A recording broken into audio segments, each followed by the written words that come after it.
Hello, Maya and Matthew. It's so weird to just talk to a screen.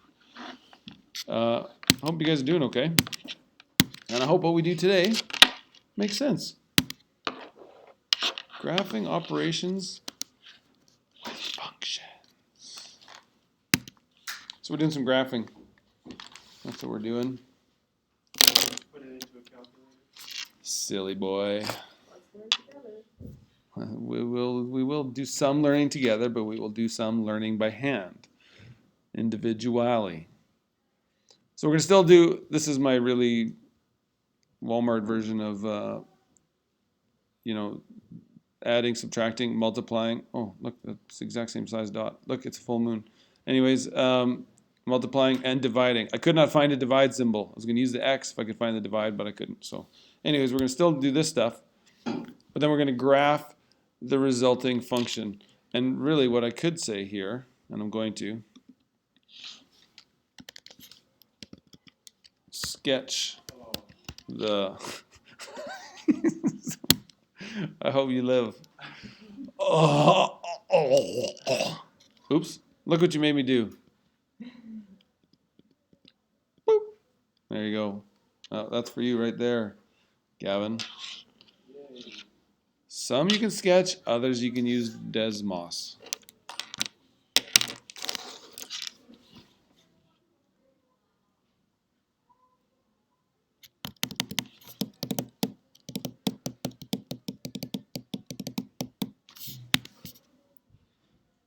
Do you guys remember how to graph straight lines? Do we need to talk about that? If you have y equals 3x plus 2, can you graph that? Yes. Okay. All right.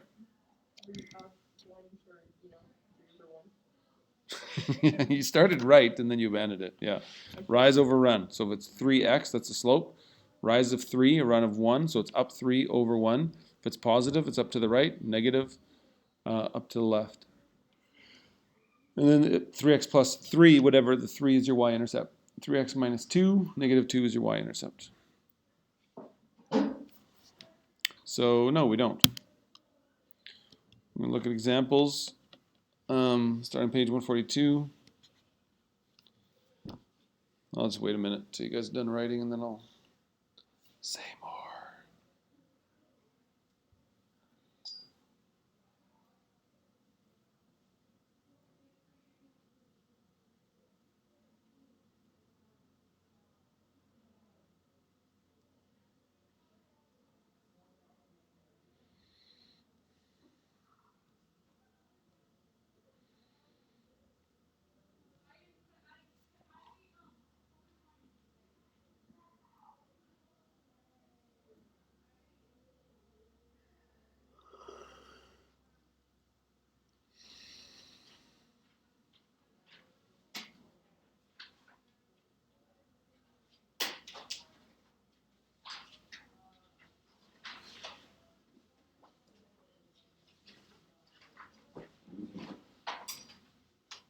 Everybody cool in the gang? So what I was saying here, what happened to my red? There it is.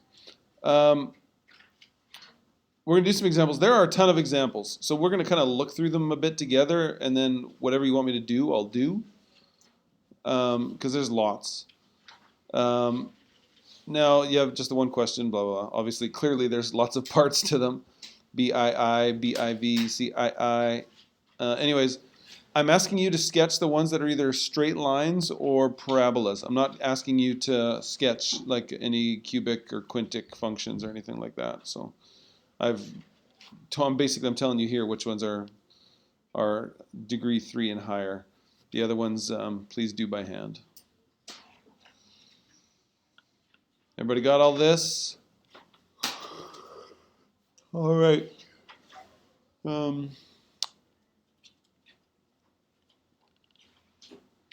So there's lots of examples, like I said. So right here, there's question number 1, then question number 2, then question number 3, and each has A to D. These are all examples.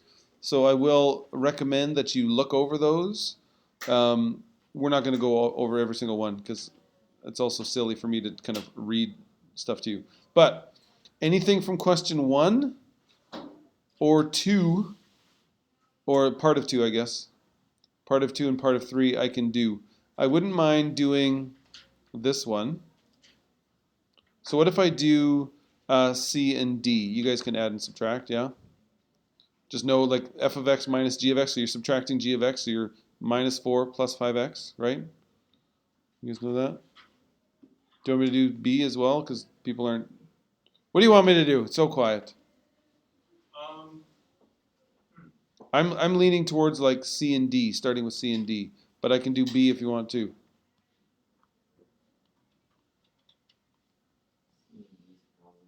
C and D?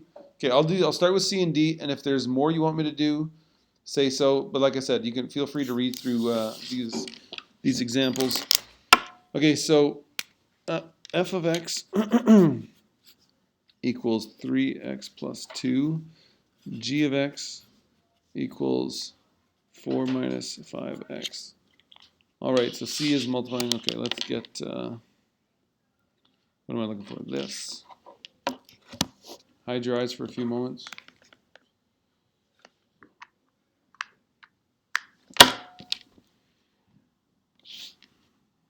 How big my forehead is. Oh, this is a recording. Why would I do stupid stuff like that? All right, anyways. Dummy. Someone's watching with their parents and like, is that teacher okay? See. Yeah, he's good. Yeah, he's just like that. Okay. All right. Okay, so Foistly. So this is number 1C. F of x times g of x. That equals 3x plus 2 times 4 minus 5x.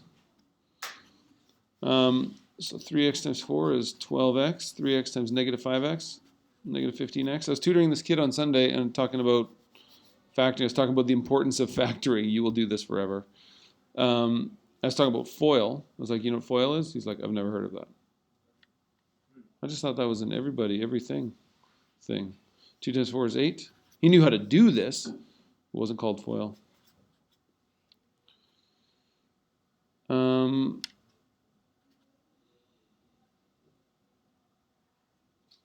3x, did I do this right? 12x, negative 15x squared, plus 8x plus 10x, okay.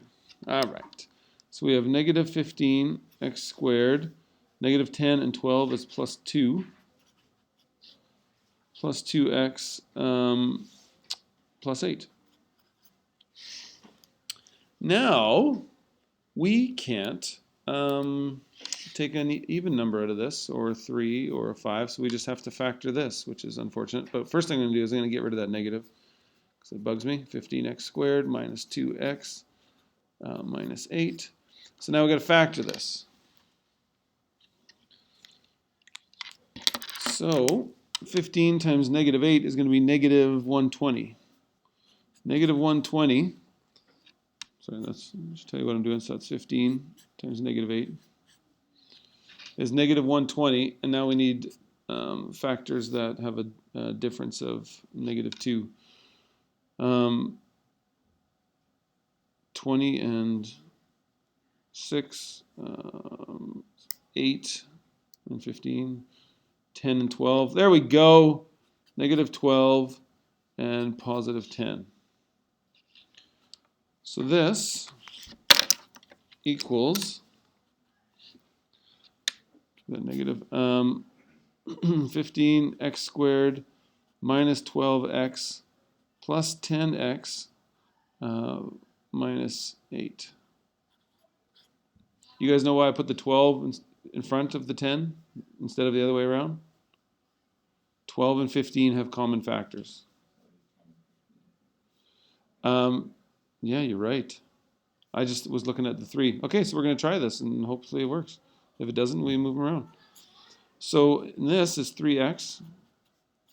So this will be 5x minus 4 plus 2, which becomes 5x minus 4. Worked out. equals, this negative still hanging outside here, which makes everybody uncomfortable.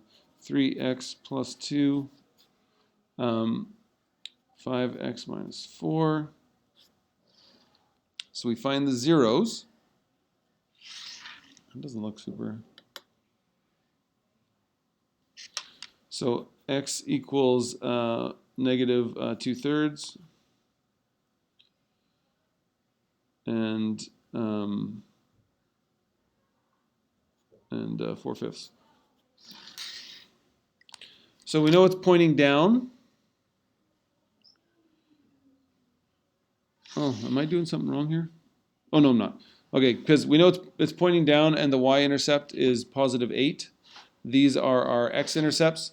So we just make those 3 dots and then go through it. So I'll just do it in the in the corner here.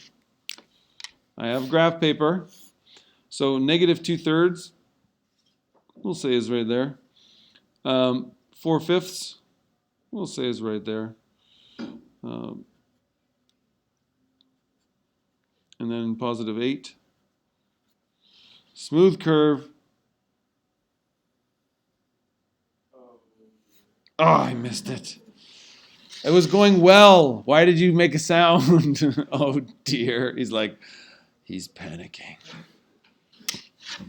Okay, let's just have a peek and make sure my, oh, it's perfect. It's perfect.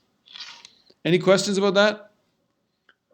So, in the textbook, when you graph it, it shows the original lines. Should we graph the original functions as well? no, that's just showing the kind of the steps and then the combination. You don't need to.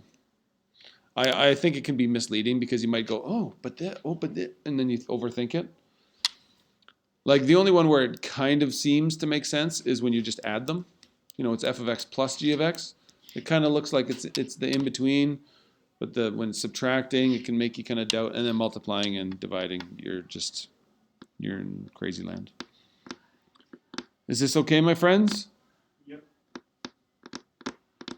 So, oh, I missed the first one too. Why am I just seeing that now? I was upset because I missed this one. This is what you're reacting to, Gavin. The first one. Yeah. I guess I was just focused. I was like, okay, I can hit the first one, and I missed it. Oh, that wiener. Did everybody get this? Emma, you good? All right, so for part dos, I was going to use red, but after using green, that's like Christmas, and it's way too early.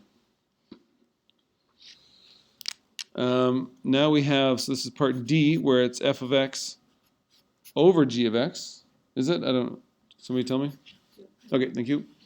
So f of x is 3x plus 2. G of x is 4 minus 5x. Now here, we're going to have a vertical asymptote and a horizontal asymptote. What's the vertical asymptote? Somebody tell me. What do you remember? How do we get it?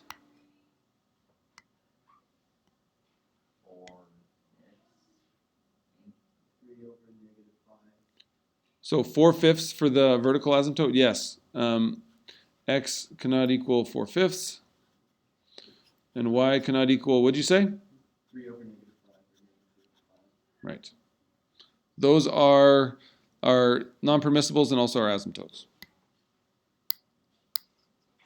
And then we just graph it the way we used to.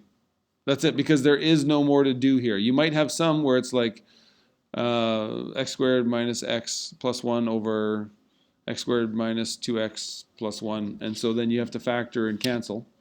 And then you might have a whole. So all that stuff kind of still applies. But here, there's nothing else we can do. So we just graph this. So I'm going to take some space because of these asymptotes. So if this is 1, 2, 3, 4, 1, 2, 3, 4, 1, 2, 3, 4. So 1 and 1 is 1. Okay, so negative 3/5 for y.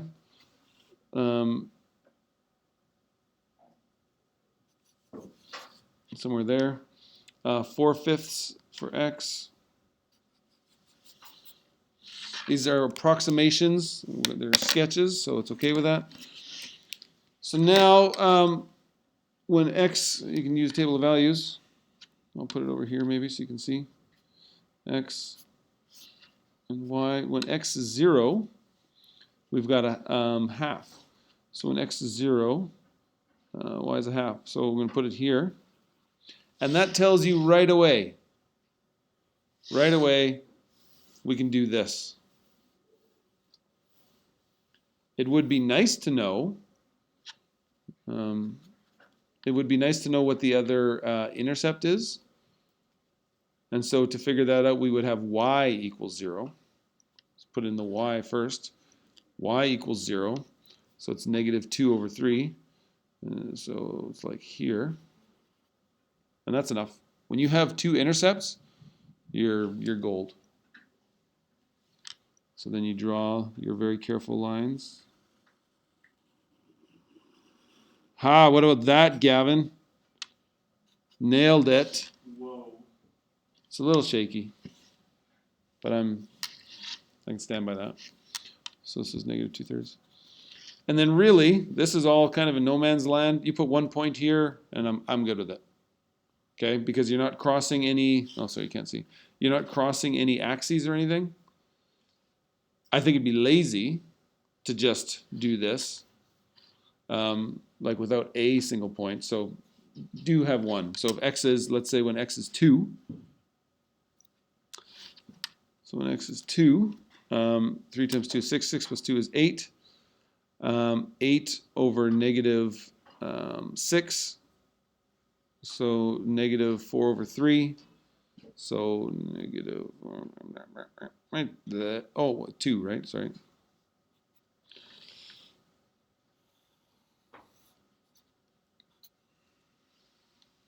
Ignore that x, I didn't realize it wasn't on camera.